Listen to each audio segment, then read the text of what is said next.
All right, so just briefly, there was some discussion last time about Lyman sequence and the Balmer sequence and how these correspond to the K shell and the L shell. And I just looked this up and I thought for your amusement and entertainment, I would explain it. So the idea here is that we are looking at hydrogen. So the Lyman, the Balmer series only apply to hydrogen, and we have levels of principal quantum numbers, 1, 2, 3, 4, and things like that.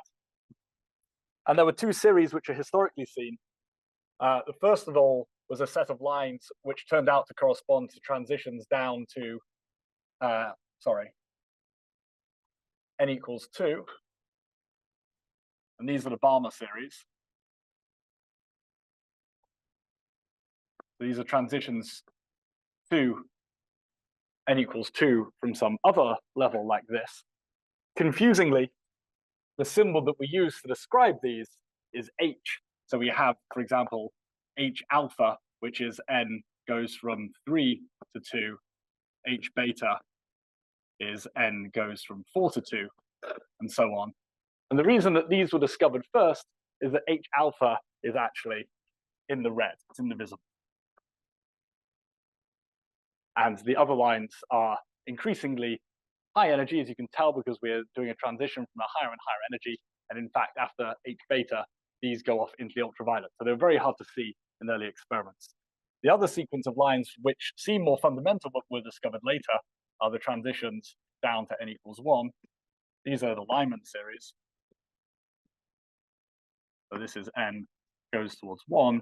And these are usually called Lyman alpha, Lyman beta, and so on. So that's transitions from n equals 2 to 1 and 3 to 1, and so on. And even the lowest energy of the Lyman alpha series is deep in the ultraviolet. So it took much longer for people to spot this. And so this is the Balmer series came first and the Lyman series came later. So you're looking at this and you're saying, okay, this does look an awful lot like what you told us was the K shell, and what you told us was the L shell here. And apparently the pedant's answer is, when we defined the K shell, the way we were thinking about it involved some other electrons here. And so you need to have greater than 3 electrons left for both of these definitions. And so that means that you have to have at least lithium-like atoms. But I would say, frankly, these look almost a pretty obvious continuation of the L shell and the K shell stuff. There's also a series of lines, the helium lines as well, which are for 2 electron atoms. These are for 1 electron atoms. So my short answer would be, yes, the Lyman series corresponds to the K shell emission, and the Balmer series corresponds to the L shell. And then, of course, you have all the fun things like L shell, Lyman, H, K. Like spectroscopy is awful for that sort of stuff. So it's just nomenclature. Okay, any questions on that before we move on to line broadening, the reason we're here? Okay.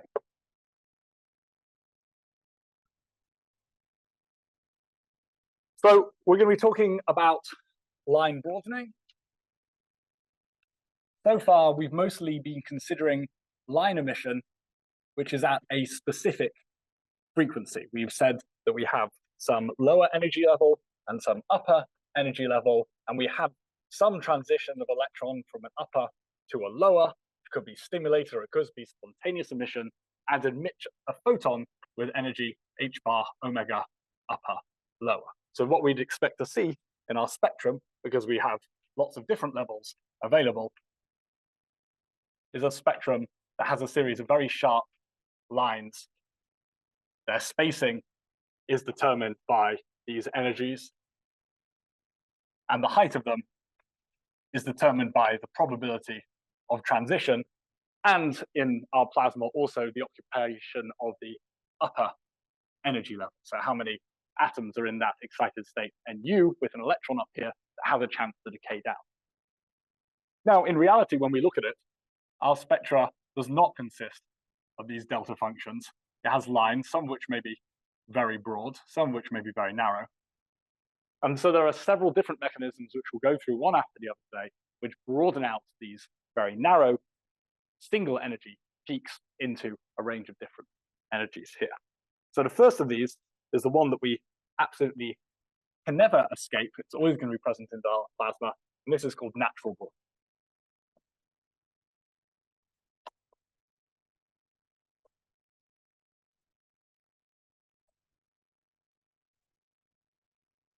But the idea of natural broadening is that our electron does not immediately transition down into a lower energy level.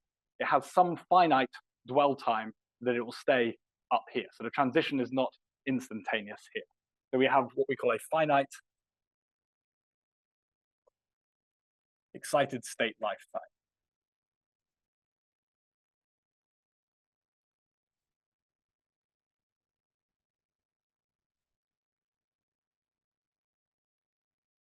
And we assume this is going to be some sort of random process. It's not like all of the excited energy levels decay simultaneously after 1 millisecond. They're going to decay at various different times. So it looks a little bit like, for example, radioactive decay, where as a function of time, the probability of being in the upper state is going to decay away. And that probability is going to be proportional to exponential of minus time over some time scale, tau. And that tau here is what we refer to as the finite excited state lifetime here. So different states, some may have a short tau, they may decay very quickly. Some may have a long tau, they may decay very slowly. So we want to have some handle on what this tau parameter is. And so we make a very hand-wavy appeal to a sort of uncertainty principle here, where we say the energy of our line is h nu upper lower. Again, I'm switching between this in hertz and this in radians per second, but the same thing here. And we say there's going to be some uncertainty in energy, which is going to go like h over 2 pi, this excited state lifetime. So this is effectively a bit like having delta E delta T is greater than h upon 2 pi, so greater than h bar, like that. So this is an extent, this sort of is an uncertainty principle type argument. You actually don't need to invoke the uncertainty principle in order to get this, but some people prefer this way of looking at it. So this means there's some uncertainty in the energy of the line related to the excited state lifetime, and so some of the photons will just come out with a slightly different energy. So that should be enough to explain the broadening. But we'll do it a little bit more rigorously in a moment. The other thing I want to say is, yes, how to actually calculate this tau here. This is one way. Another way to do it is to say that the intensity of the emission, I, is going to go like the probability of the decay squared, and that's going to give us a factor of 2 upon tau, which is equal to the sum over all of the spontaneous emission processes that take us from the upper level to the lower level. Because of course, what we're interested in is not just decay from this upper level to a specific lower level. What do I mean by that?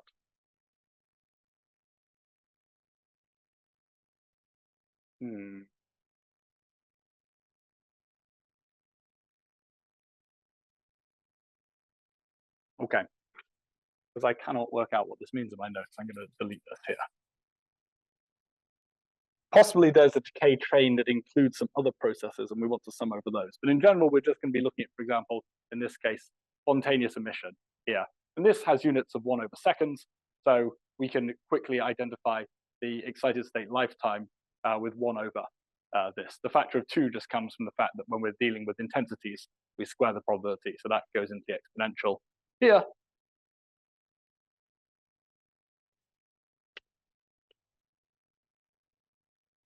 And that's what this comes out here. Now we know that this AUL has some relationship. Could someone close the doors, please? Thank you. To the black body. This is how we were able to calculate this before. And this black body has a relationship like nu cubed. So what we're saying is for the higher energy lines here, we're going to have a shorter excited state lifetime, and we're going to have a larger energy uncertainty. So I E equals h nu gives a short excited state lifetime, and that gives a large range of energies. So in general, if you have high energy lines, they're going to have larger natural broadening. So as I said, this is a slightly unsatisfactory way of getting relationship between energy and time, and we can do it more precisely by looking at Fourier transformations of this time series here.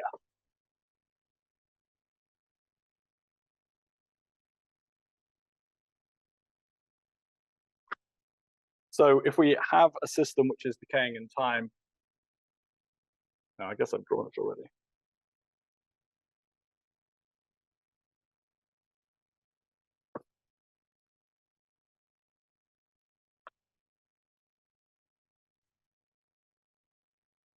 We have an intensity of time that has a proportionality exponential minus 2t on tau, and we can Fourier transform this time varying signal, and we will get out the spectrum that corresponds to that.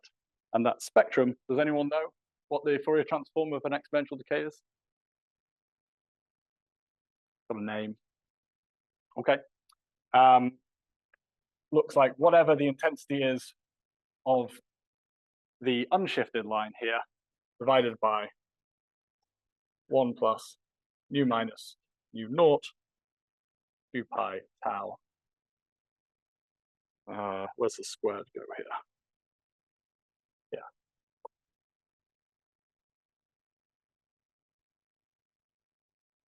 This has a shape which is symmetric in frequency, because we're just squaring the difference between the frequencies here, and it looks like this. Does anyone know the name for this function? Okay, this is Lorentzian. Sorry? Yeah, it's Lorentzian, yeah.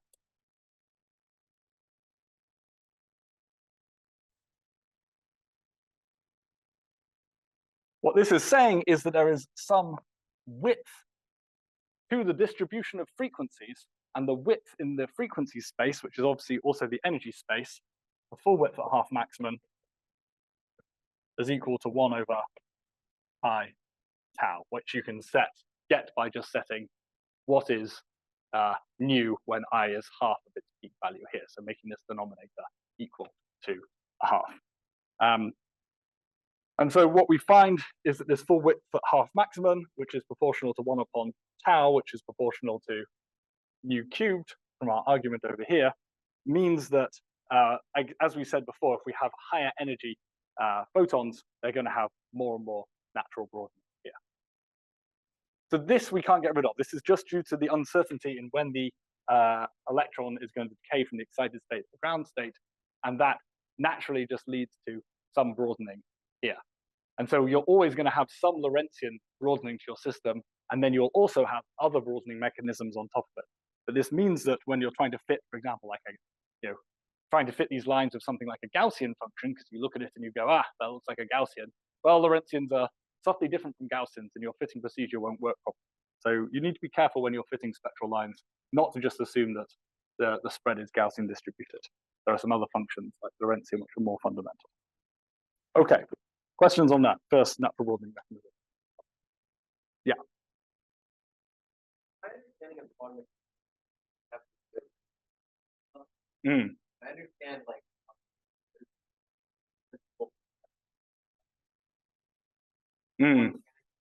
still they should be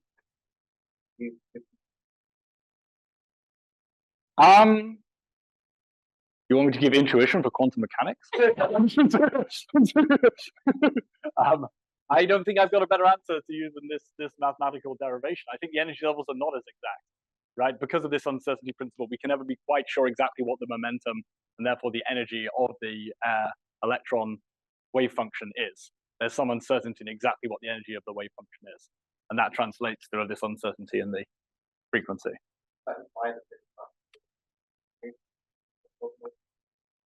I feel like that's above my pay grade. So yeah. so much Okay. Thank you. But if I can't answer this, then that's very embarrassing. Okay. So we're saying the probability of the state. Yeah. What's the state we're talking about here? The end state? No, sorry.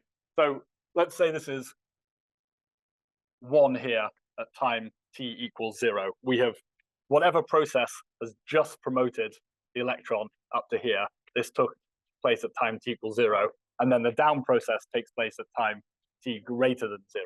Or up right. State. Sorry? Yeah, so the probability that it's still in that upper state. Yes, exactly. Yeah, I mean, if you're like, oh, but it could decay to a different state or it could go up again, then that wouldn't affect the shape of the line because we're looking at a very specific line, which is the line with the energy h nu u l. And if you want to u and l, if you want to know the broadening for some other state, then you have to do this calculation with whatever other state you're going for. Yeah. Okay. Any questions online or other questions in the room? Yeah. Okay. If this 48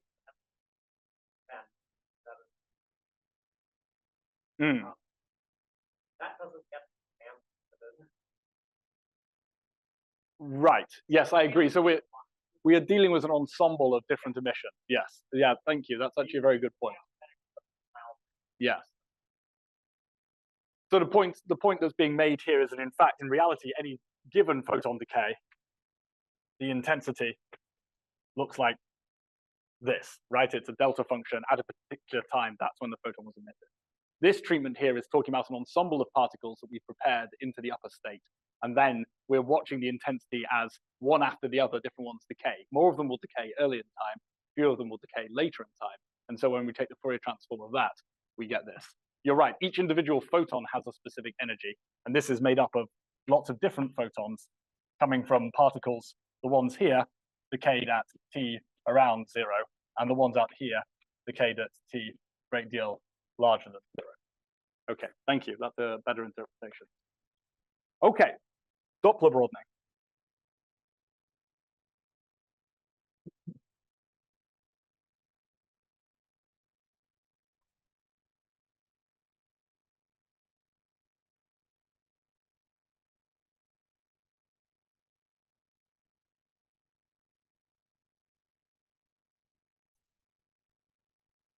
So Doppler broadening, we have some intuitive understanding of it. It's to do with whether the particle is moving away from us or towards us, and we get a shift in the frequency of the light that we receive. To keep things simple here, I'm going to just stick in a non-relativistic limit. And in this limit, the shift in frequency of our light, which is defined as whatever frequency we see minus the initial frequency, the sort of if I was in the same frame as the emitter frequency. And this is just a sign convention here, right? So I'm choosing it so that delta nu is greater than 1 when the light has been upshifted in frequency. And for a non-relativistic system, this is just the velocity over the speed of light times whatever the initial frequency of the light was. So I can rewrite this in terms of velocity, and I get nu over nu naught minus 1 times the speed of light. So the intensity of light, which I see at frequency nu, is going to be proportional to the number of particles traveling at speed v, which cause a Doppler shift, which gives a frequency nu here. So this is the distribution of particles, frequency nu over nu naught minus 1 times c. Not enough brackets.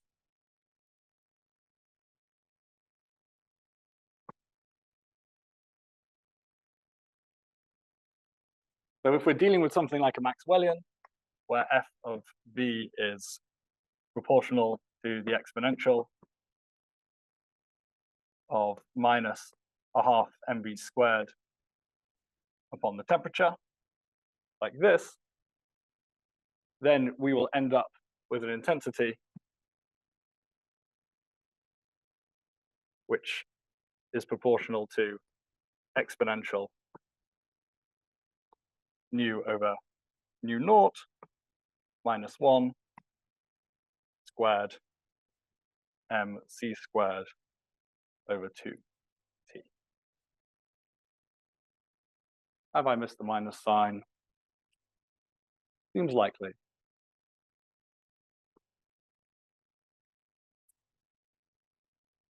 So this is the broadening for a Maxwellian.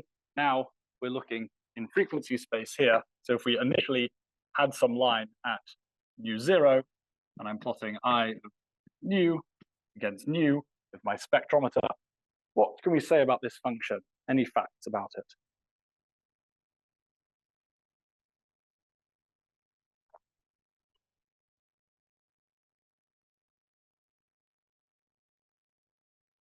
Is it symmetric? Close to symmetric. Good answer. So for delta nu over nu0, much less than 1, so for small shifts, this is a very symmetric function. And it's peaked at nu0 here. And it does indeed look like a Gaussian. So your normal approach when you see some function that is symmetric and peaked is to fit it with a Gaussian. And that would be a reasonable approach here. It just turns out in the wings, where probably you can't measure it because signal to noise is so bad, this may be slightly asymmetric. This is symmetric if you do the Taylor expansion around 0. And what we find here is that the full width at half maximum, which I'll call delta nu at half, is equal to 2 nu0 2t over mc squared 2 natural logarithm of 2 to the half, which is the punchline of this is that the broadening is proportional to t to the half here, which is the thermal velocity, as you might expect. So this means if you measure the width of a line, then you may be able to infer the temperature of it. Now you noticed here I've used delta nu to the half. I like using the full width at half maximum for these, because this is a relatively unambiguous thing to define. If you start writing down sigma, then you're intrinsically thinking about Gaussians, really. And that means that when you use this full width for half maximum here, again, this I could also write as delta nu to the half,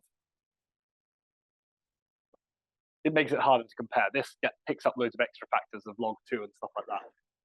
So I like working with full width for half maximum. It's easy to define here. So this result is not really very surprising. Effectively, the line traces out the distribution function here. There are some particles which are moving, so a few number of particles which are moving very fast away from you, red shifted, a few particles which are moving very far towards you, blue shifted, but most of the particles are not moving towards or away from you. So we have most of our emission at the initial line frequency here. So any questions on Doppler broadening?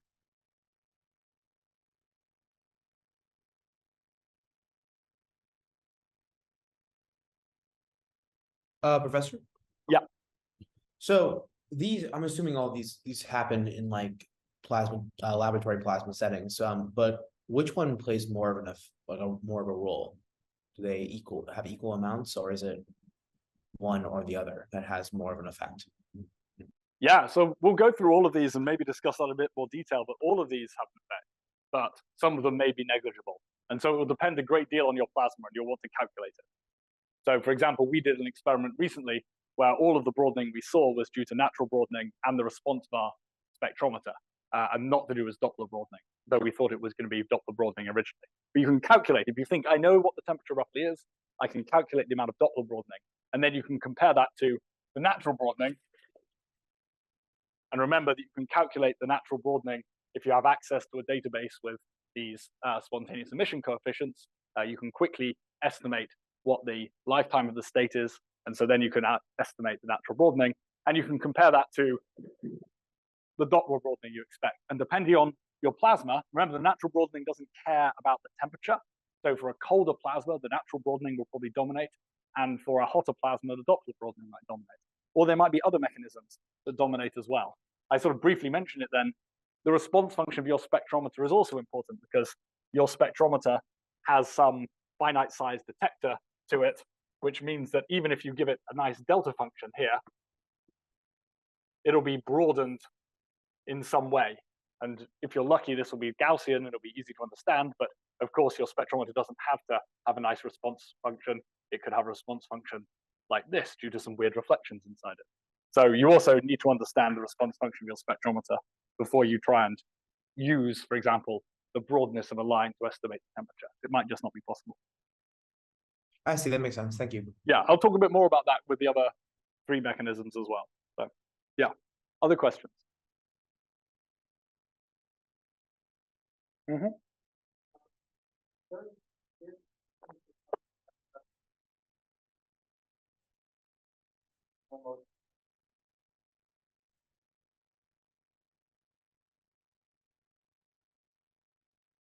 Yeah, we've taken a one-dimensional slice of the distribution function here. And because we're doing non-relativistic, we don't really care about the motion perpendicular to us, which in the relativistic case does happen. So yeah, this is sufficient for a three-dimensional system because the three components of the velocity are, yes. No, this is okay. We can use this one-dimensional approximation for us as long as the distribution function is isotropic. If the distribution is anisotropic, then you would see different broadening in different directions. Okay.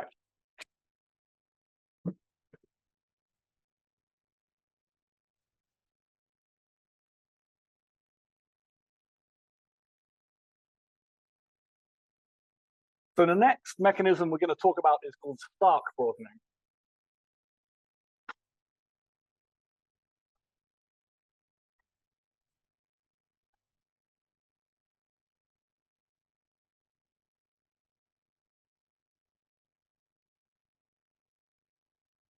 Now, the only way to do this properly is with quantum.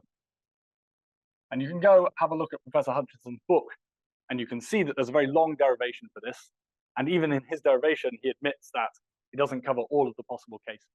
So Stark broadening in general is extremely complicated. So what I'm going to give you is a very hand-wavy motivation for why Stark broadening might be happening. And then you can either accept that, or if you need to go and do spectroscopy with Stark broadening, you should go do the calculations properly. So effectively, the idea of this is we have some ion, or some atom, I guess we've been calling them. And if this atom is alone in the entire universe, and it has few enough electrons, we can just about calculate the energy levels, right? And then we can do all of our nice quantum mechanics that we talked about. These have wave functions that possibly we can calculate.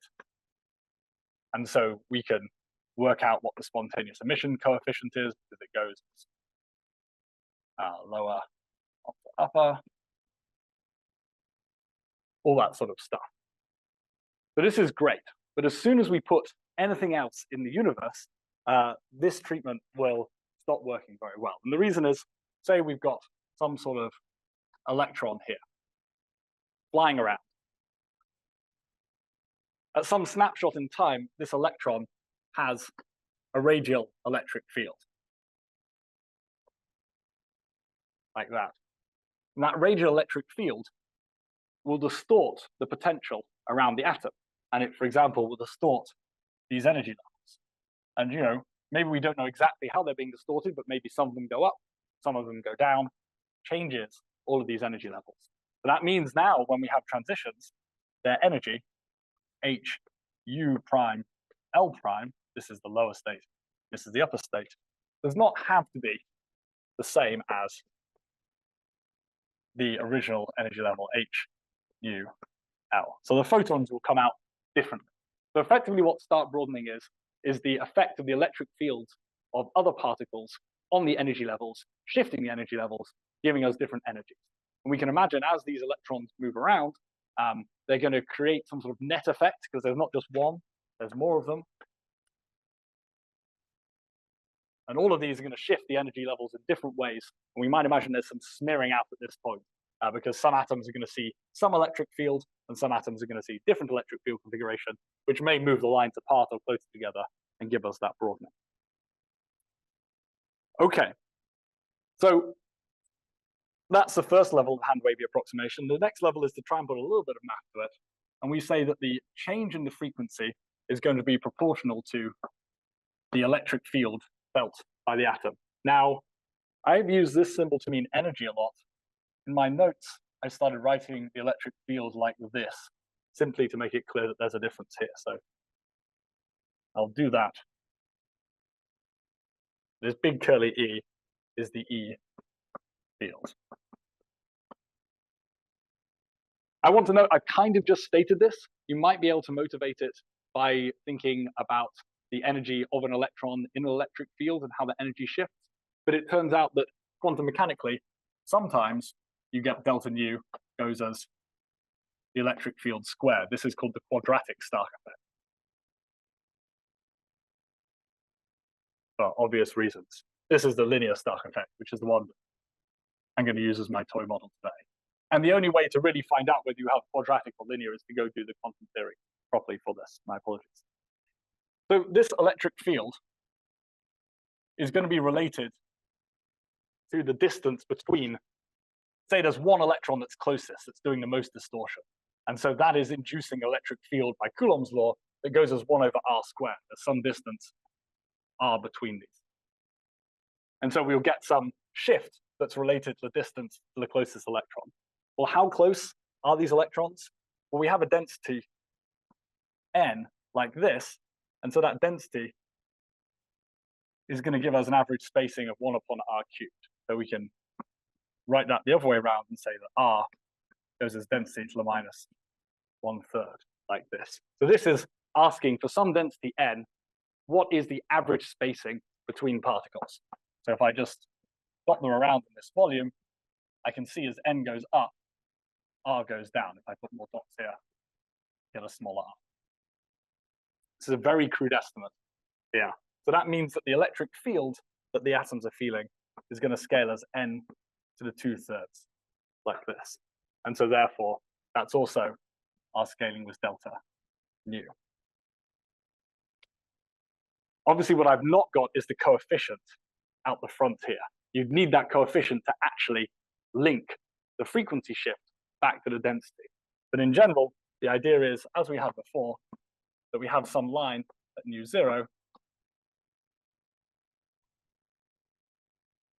and that line is broadened,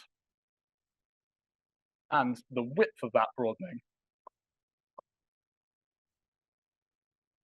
the full width half maximum, is proportional to 2/3 of the density. So potentially, by measuring this broadening, as long as you've got this coefficient from doing all the quantum mechanics right, you can infer the density here. Doppler broadening got us the temperature. Stark broadening might get us the density.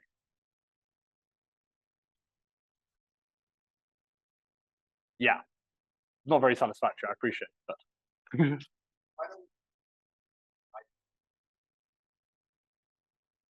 yeah, these are the electrons which are inside your Debye cloud. So they are the Debye shielding electrons, but some of those electrons may still get very, very close to the ion.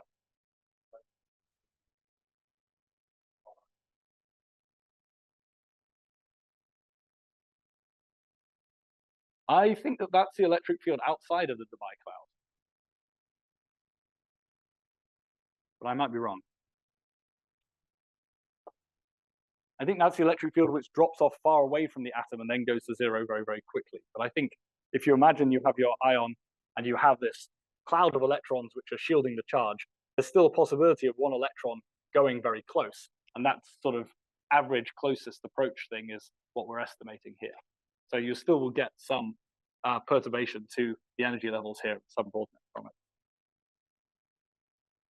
Again, I think my picture of like individual electrons here is not the right way to do this. To do it properly, you have to do it with wave function. Yeah. But people do this. People use Stark broadening to measure density. And so what you'd want in order for this broadening mechanism to dominate is to have a dense plasma at relatively low temperature so that you don't get the Doppler broadening, which is proportional to temperature to the half. Yeah. Yeah. Okay, maybe that's a better answer. Okay, any other questions on start broadening? Sometimes called collisional broadening as well.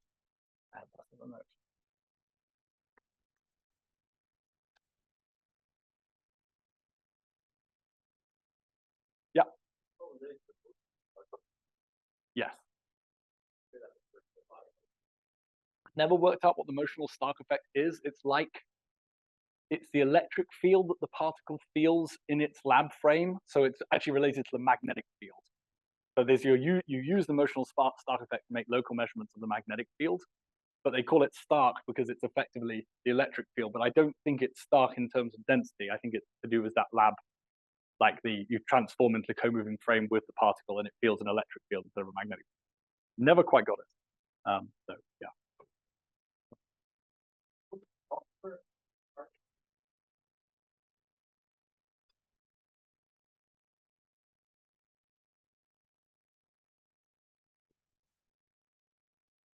Yeah, so the question is, if you have both Doppler and Stark, are the line shapes different in such a way that you might be able to block out both the density and the temperature? I think in general, because all of the line shapes that we get are Gaussian-like functions, they sort of look pretty Gaussian, they are symmetric, and they're peaked in the middle, it's quite hard to deconvolve both of those. For the natural broadening, where we have a Lorentzian, you end up, if you have a Lorentzian, or if you have the natural broadening and the thermal broadening, the Doppler broadening, you end up with something called a Voigt profile, which is a well-known function.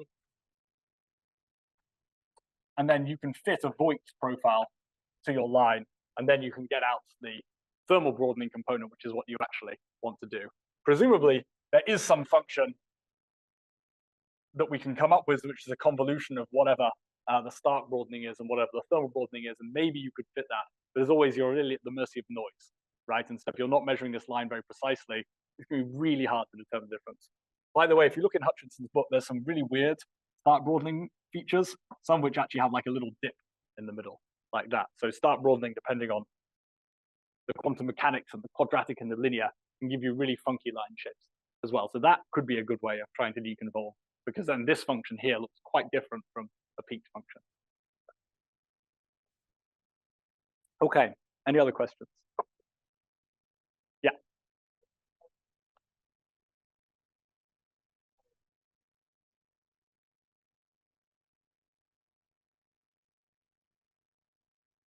Yeah.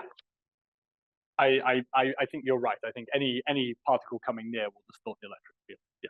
And it could be another ion as well. I was just using electrons. Yeah. Okay. Next mechanism is Zeeman splitting.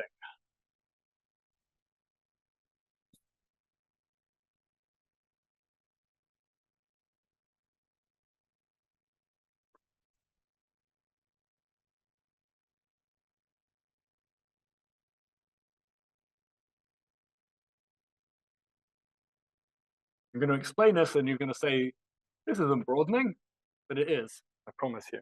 Okay, so Zeeman splitting is what happens in the presence of a magnetic field. So this is effectively the B field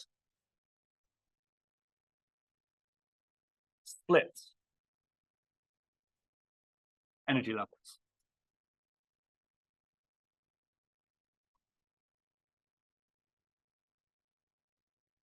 So if we think of a system that has, for example, a shell with P angular momentum and S angular momentum, you haven't seen this in quantum, don't worry about it, but these are letters which refer to specific amounts of orbital angular momentum, then we can have a transition from the P level down to the S level, and this is allowed because we have a change in angular momentum of plus or minus 1, which is the selection rule that's enforced by our dipole operator here that converts from the S energy level, or the P energy level down to the S energy level. Okay, when we have a magnetic field, we see that this line actually splits. So the S does not split, but the P, for example, will split into 3 energy levels here. And these energy levels will now have different angular momentum, and they will also, we're going to give them a label of sigma minus, sigma plus, and pi. The reasons for these are just obscure spectroscopy notation, but this is what they've been called. Okay. And the energy is different because the magnetic field is coupled to the magnetic dipole of the electrons here. So we have a change in energy. Do I want to draw that as delta E? No.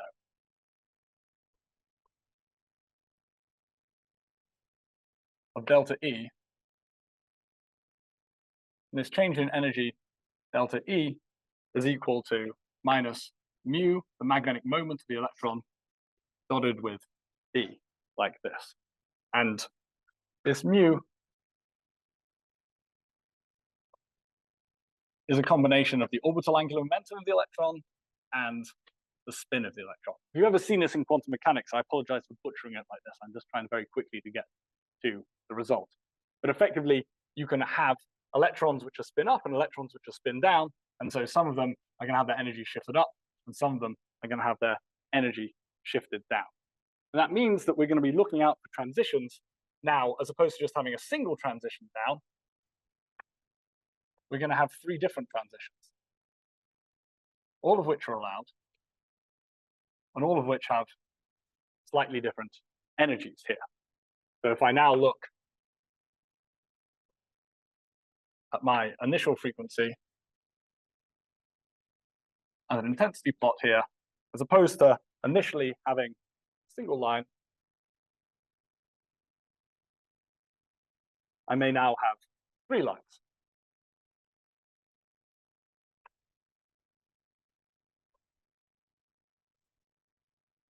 And I've labeled them with their labels. You can see the sigma minus has lower energy. Okay. Yeah. You already say like F. No, so this is this S. No, I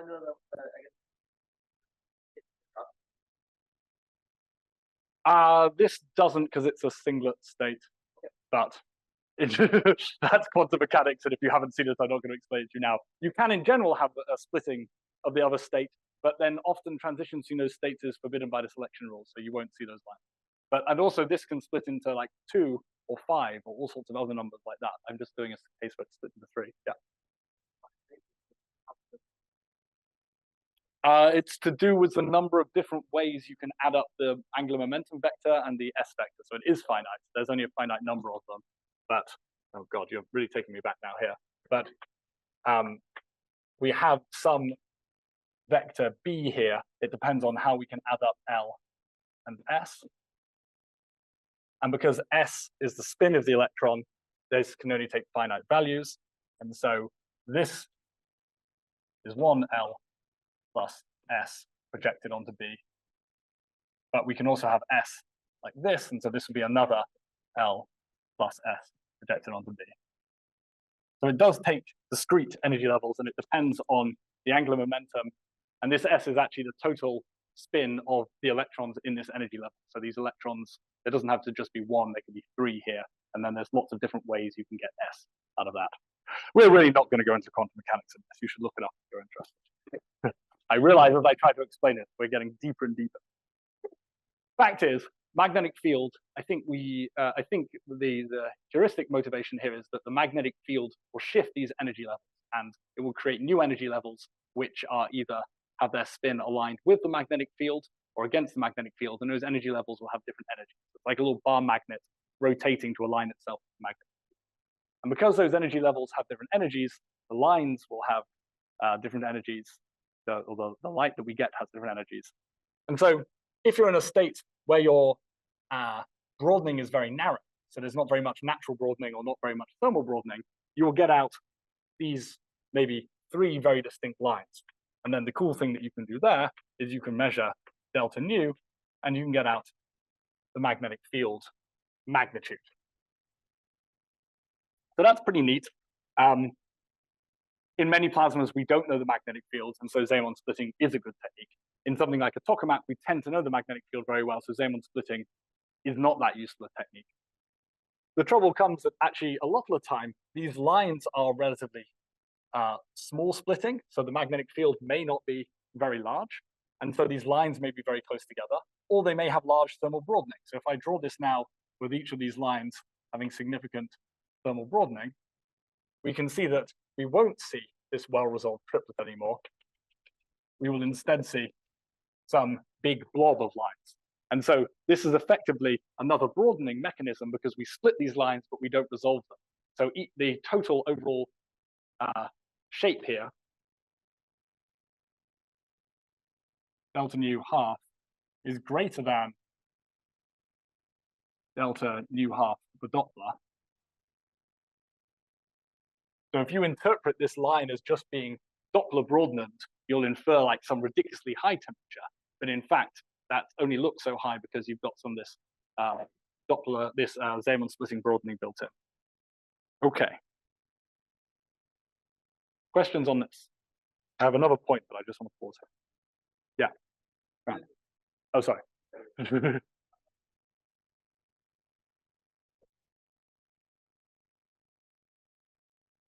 Yes. That's from, so you know mu because it's actually very constrained by quantum mechanics. And so if you're seeing this line, you know what the energy is, and so you know what transition that corresponds to, so you know the electronic configuration of the upper state, and then you can go do your quantum mechanics and be like, there's 3 levels, or there's 5 levels, and the spacing of those levels is this or that. Yeah, so that's okay, yeah.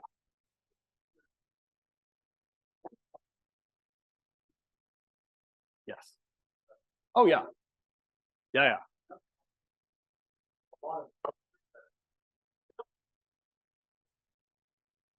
Yes. That will smear things out. As always with spectroscopy, if you're line integrating to a region that has different parameters, then there'll be some smearing there. Oh, we got time. There's some rather famous work by the group at the Weizmann Institute in Israel, where what they do is they do Zeeman splitting spectroscopy, but they do Zeeman splitting on a range of different lines. And those what they have in their Z-pinch is a temperature profile.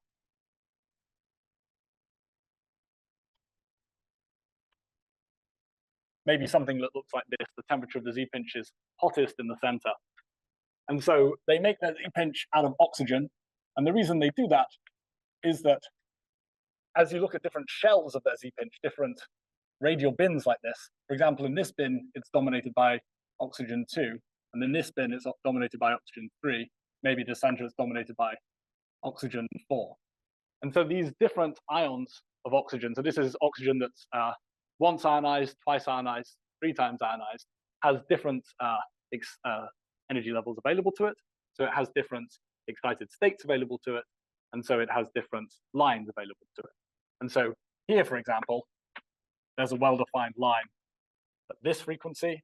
For this one, there's a well-defined line here. And for the 4, there's a well-defined line here going up in energy.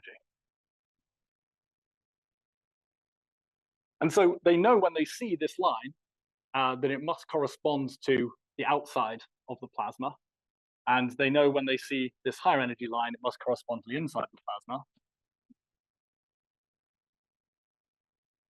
And so when they look at the Zeeman splitting of these lines, they can effectively localize where the magnetic field is in space because they're able to localize where those lines come from in space. This looks a little bit like with the electron cyclotron emission all over again.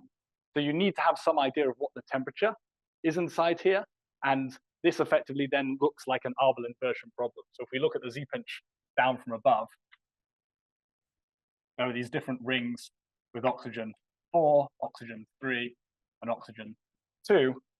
And you can do spectroscopy on a series of parallel lines of sights like that and do an Abel inversion on it and work out what regions emit oxygen 4 lines, 3 lines, 2 lines, and so on. So a rather nice technique that you can use.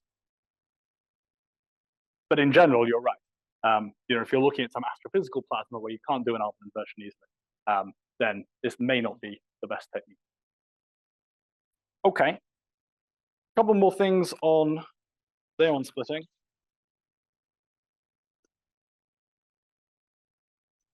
Interestingly, these transitions here from the sigma plus and minus and the pi levels have different polarizations.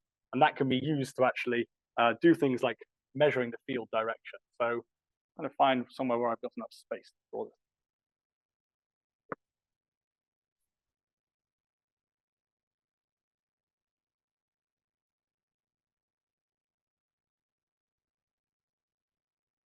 If we've got some magnetic field B like this, and a plasma which is emitting Zeeman split lines, then if we observe at 90 degrees,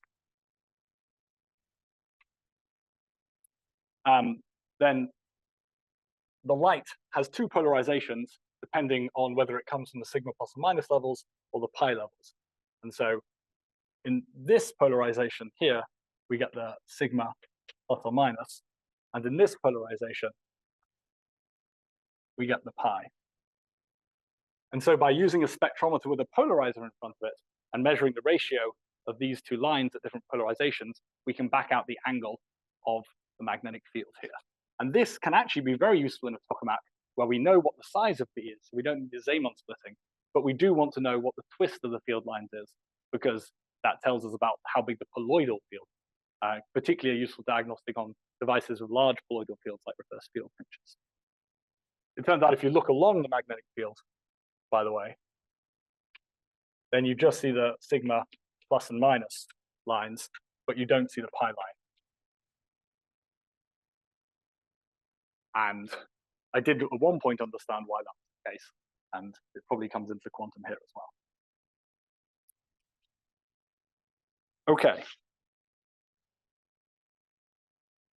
I don't think that was a chat noise from Zoom. I think it's from something else. All right. Any questions? Yes.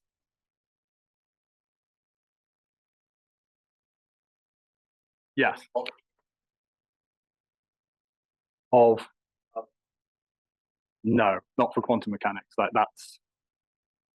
Yeah. Oh, whoa! What are you talking about? Are you talking about this gyration?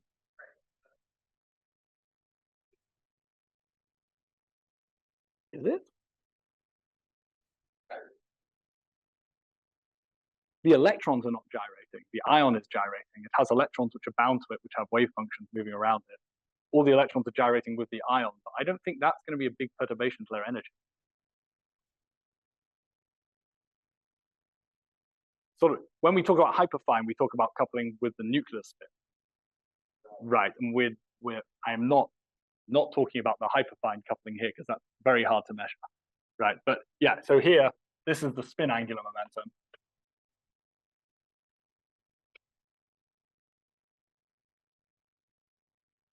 And this is the orbital.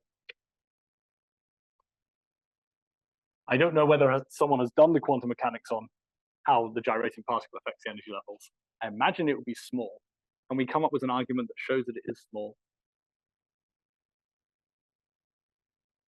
Or is it the case that does it not change the energy levels? Because if you move into the frame of the particle, the ion, all the energy levels are going to be shifted by the same amount? I don't know. Interesting question. Any other questions on? Sorry, I don't know the answer to that. As I said, it's been like a decade since I had to really do the math with demonstration. So, any other questions? Yeah. Yeah. Yeah, I guess it depends on the exposure time of your spectrometer. You know, you're capturing this spectrum on a camera, and that camera has a shutter which is open for some time. So if the shutter time is shorter than the time over which parameters change, you effectively got a snapshot of the plasma, so that doesn't matter. But if the plasma is changing a lot and you just have a spectrum that is collecting for all time, then it will be a problem. So for example, if you have a spectrometer that's using a bit of film without a shutter and you're just like, give me all the light over the entire course of the plasma experiment, then the time-changing properties are important, and you would be better off using a camera that had a shutter. Yeah.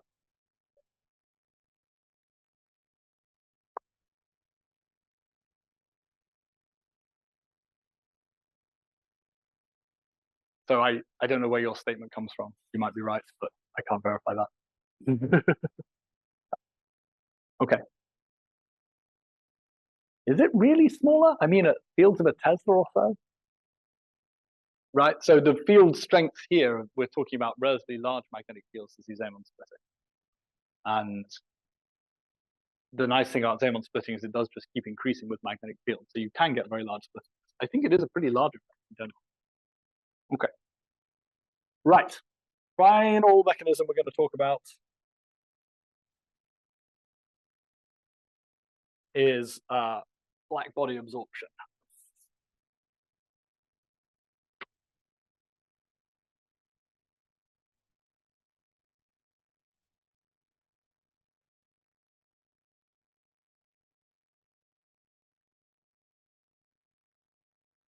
So we talked a little bit about this before. We had this idea that if we are an optically thick plasma, where tau is much greater than 1, then we end up having an emission profile that looks like I of nu is equal to nu squared t upon c squared.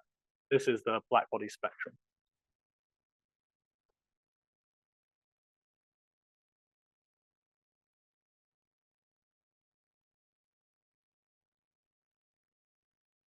Now, it turns out from thermodynamics, you can also show that for whatever plasma you have, optically thin or optically thick, the emission I of nu is strictly going to be less than or equal to this black body spectrum. You can never exceed that. And so that means if you've got a system with a very bright line, like this line here, and it's got some width to it because of all the other broadening mechanisms that we've discussed, then the intensity of this line is going to be capped by the black body emission spectrum. And so, for example, if the black body emission, we're dealing with a small range of nu here, so this is roughly flat, even though it's got a nu squared dependence on it, then our line would end up actually having a flat top to it. And if the temperature was even lower, then our line would have a broader flat top like this. So this is the T1 and T2, where T2 is greater than T1 here. And again, because although there's a nu squared dependence here, I'm only looking at a very small range of nu, so nu is roughly constant over this. And so we get these little flat tops of the lines. And this looks like another form of broadening, right? Because previously we were defining delta nu to the half, which is the full width at half maximum, which is where you take the peak value and go halfway down and define it like this. But now, if you just naively apply this formula, you're going to end up with a broader looking line. So you may observe some broadening, but it's actually just due to this black body effect. So this is only really a problem for very, very bright lines. This is usually a very large value for your plasma, but those lines will have a cutoff to them where the intensity can't go any higher than the black body level. Okay, any questions on that?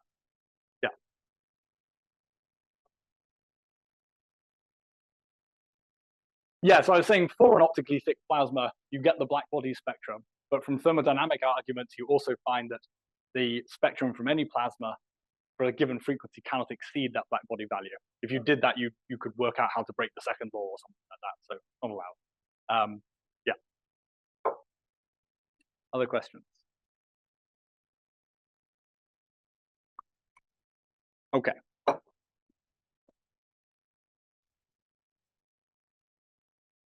So maybe a couple of applications here of spectroscopy, starting with this Doppler broadening.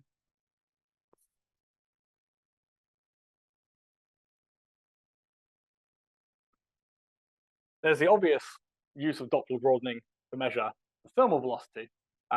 Less obviously is when the Doppler broadening actually stops you making a measurement of the overall Doppler shift, right? So if we have a plasma which has some bulk motion, all the particles have some bulk velocity towards you or away from you, then you're going to have a shift of wavelength, delta lambda over lambda, which is approximately the same as delta omega over omega. And that delta omega is going to be whatever the k of your wave is plotted with V here. This is just the classical non-relativistic Doppler shift that we talked about back here. So this Doppler shift has a size delta omega k dot V upon omega, and the broadening, as we've already said, has a delta omega that is about the ion temperature, square rooted. So if you have a system in which your Doppler broadening is very large, then you will not be able to measure your Doppler shift. So for example, if your Doppler shift is just a tiny bit over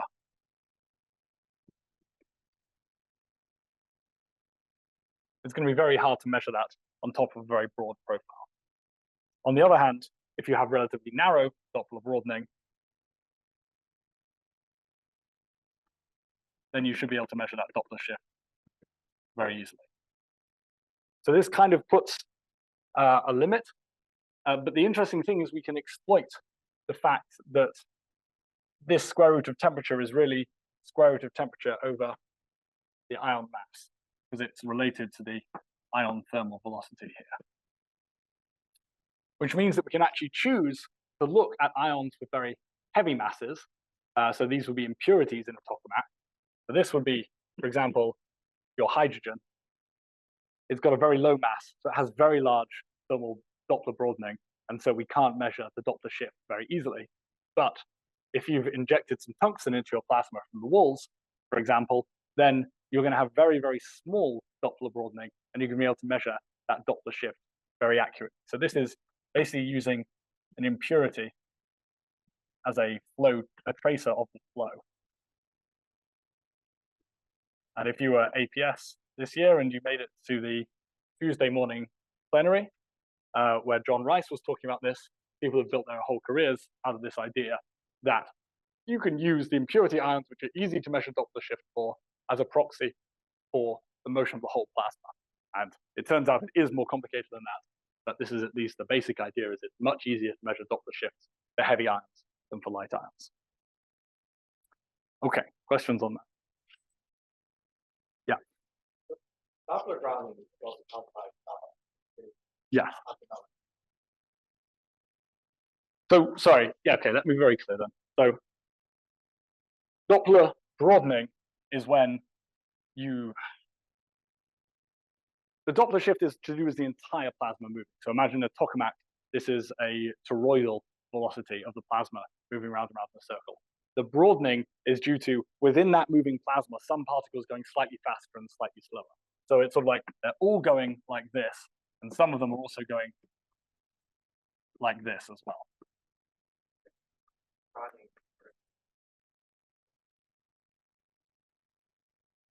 Yeah, exactly. Yes, yes, yes. So in order to get the broadening, you need to know your distribution function, like a Maxwellian, like this. In order to get the shift, you just need to know the velocity of the entire fluid. Yeah, that's a good good way of looking at it. Okay. Any other questions? Yeah.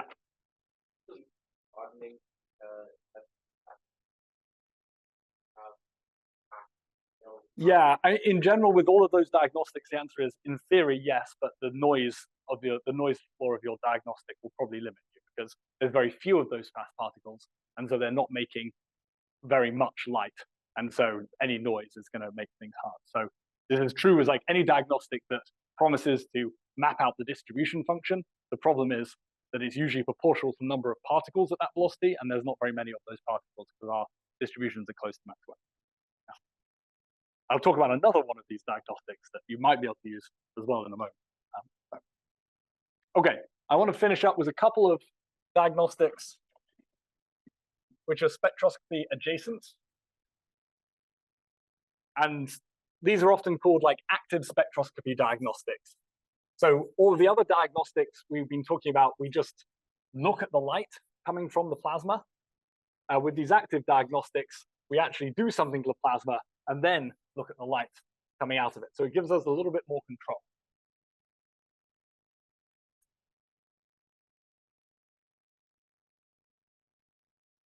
That did spectroscopy.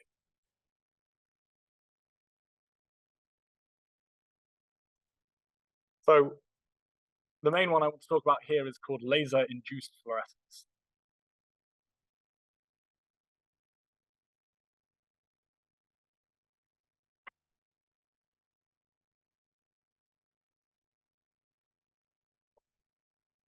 Or LIF. The idea of laser-induced fluorescence is that we have a system with maybe 3 energy levels like this, lower, upper, and intermediate. We actively pump the atoms in our plasma up to this level U, and then we look for light emitted when the system drops from level U back down to some intermediate level I, like this. So we're stimulating the absorption, and then we're looking for the fluorescence coming out. And the reason this is a powerful technique is if you have a plasma like this, and you focus your laser beam through it,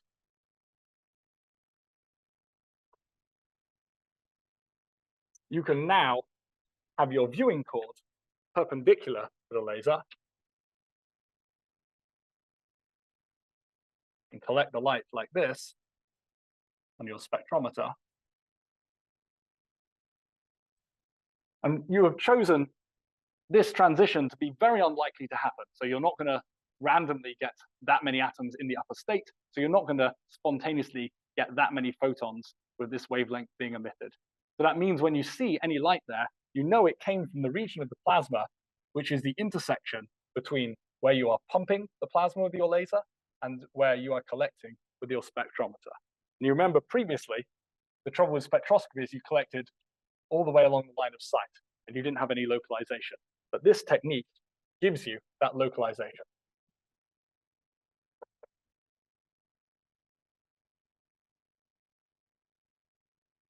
That's very powerful. You can also, because of this, if you have your spectrometer absolutely calibrated and you know exactly how many photons you've counted and how many photons you put in with the laser, you may be able to get out a measurement of the density here, so the atom density. So this could be a way of directly measuring the number of atoms in this volume. And indeed, people use this even for neutral gas, for measuring neutral gas density. An extremely clever thing you can do on top of this is to scan this frequency here. So the laser frequency, you can get a laser which you can gently tune up and down by a very small amount. And the neat thing about that is that you can then choose which atoms are absorbing the light inside here, whether the atoms are moving towards you or away from you due to their blue shift here. So if we, this is a little bit exciting to draw, so we'll see how it goes. If I scan my laser over a range of frequencies around omega 0, which will correspond to this transition in a stationary atom, then for these frequencies down here, the lower frequencies here, they will be resonant with the redshifted, or with the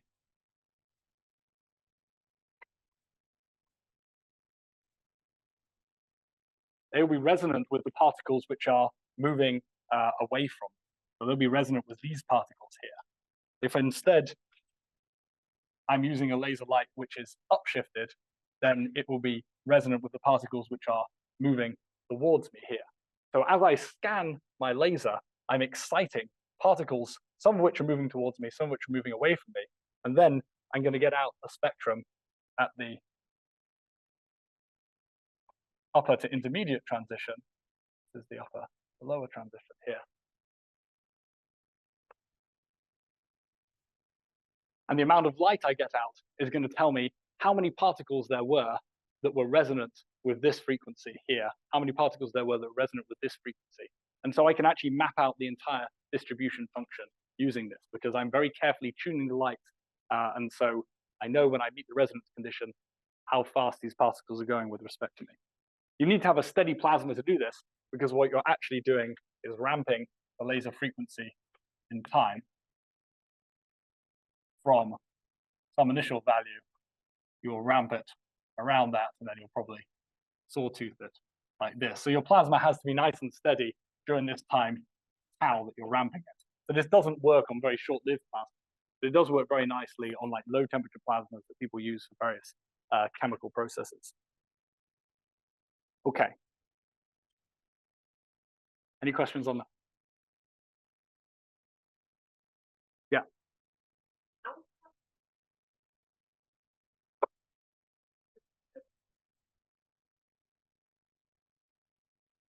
So it can perform arbitrarily well if your plasma is very, very stable, because you can just do this many times, so you can have a very long integration time. Okay, so if you run it for twice as long, you're going to get twice as many photons, and then error goes to square root n kind of thing. So you can make this very good. The trouble is, if your plasma is only short-lived, then you can't do this many, many times. But if you've got like a glow discharge, that just sits in the chamber for 24 hours, then you can just do this for 24 hours and get very good statistics. And you really can measure the tails very, very carefully. Yeah. Any other questions? Okay, there's a variant on this, which is called 2-photon absorption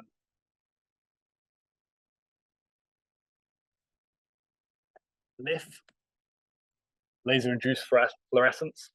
And so this has the very compounded acronym TARLIF. TARLIF is used because in many of the interesting transitions we talked about, and you remember I talked about the Balmer series and the Lyman series earlier, and I said for the Lyman series, right, even the lowest one of these transitions here requires an ultraviolet photon, maybe something for the Lyman series at 121 nanometers or higher, lower, shorter wavelength. So if you're trying to do this lift technique with hydrogen, which you might very well want to do, then you're not going to be able to do it because these photons don't propagate through free space. And so you can't just set up your laser outside the vacuum chamber. The air will absorb it very strongly. So tau is much, much greater than 1 for air. It's actually a big problem with all sorts of vacuum spectroscopy, is that a lot of the wavelengths for vacuum light gets absorbed in air. So you either have to put your spectrometer like inside the vacuum chamber or something else. You can't put a laser inside the vacuum chamber. That just simply doesn't work. So what you do instead is you take advantage of a very, very strong laser.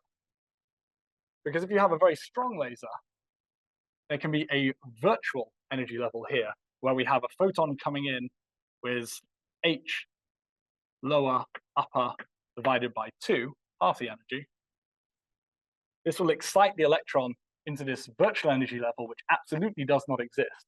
But if quickly enough another photon comes along, also with the right energy level, then we can successfully promote that electron all the way up into the other energy level. Because this frequency only has to be half of this transition frequency, we can go from having something at 121 nanometers, which is in the vacuum ultraviolet, to maybe 240 nanometers, which is just in the near ultraviolet. And we can propagate through a vacuum here. So this means you can still do TARLIF, even if the energy levels of the atoms you want to work with aren't really playing ball. But what you do need is a very intense laser. Because at this point, if you don't have another photon come along, then the electron will realize that this is not a real energy state, and it will just return back down to here, and the original photon will just go on as if nothing has ever happened, right? So you need to have a very high probability of 2 photons coming in a very short period of time. So we need a very intense.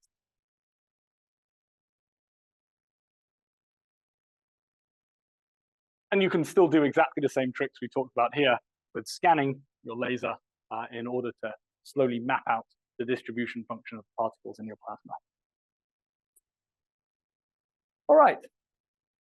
Any questions on that? Yes.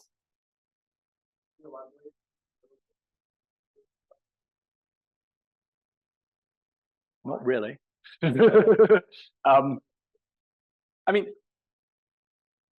almost going back to what I'd erased with the natural broadening, right? Any energy state inside in a particle does exist for a very, very short amount of time.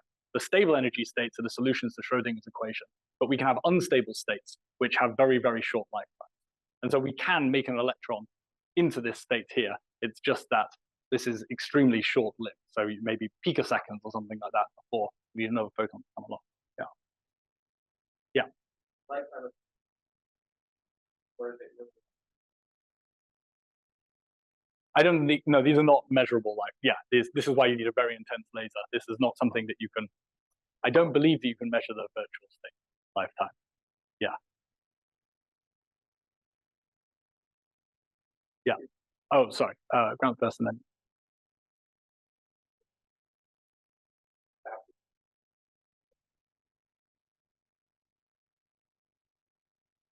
Yes. This is better if you have the same energy, because then it's more likely the second photon that comes along will have the right energy. So, yeah, and also half as many lasers, which is always good. Yeah. Yeah. Yes, I believe you're right. Like this scheme could work with like various other things. I'm sure you'll get 10 million in venture capital with no problem. Yeah. Good. 240 nanometers. Yeah, and I think there's even a way of looking at this where you're like, oh, there's a non-linearity in the system, and the medium itself does the second harmonic generation and then absorbs that photon. So if you prefer to think of it in terms of like second harmonic generation within a medium, any medium is non-linear if you drive it hard enough. So again, very intense laser, you can get out the second harmonic generation from anything. So you can think about it like that if you prefer. And then all it is the medium converts these two photons into one photon, and then it immediately absorbs that photon. So maybe that's a nicer way to think about it. Yeah. Oh, okay, cool, great. Any other questions? Okie doke. See you on Thursday.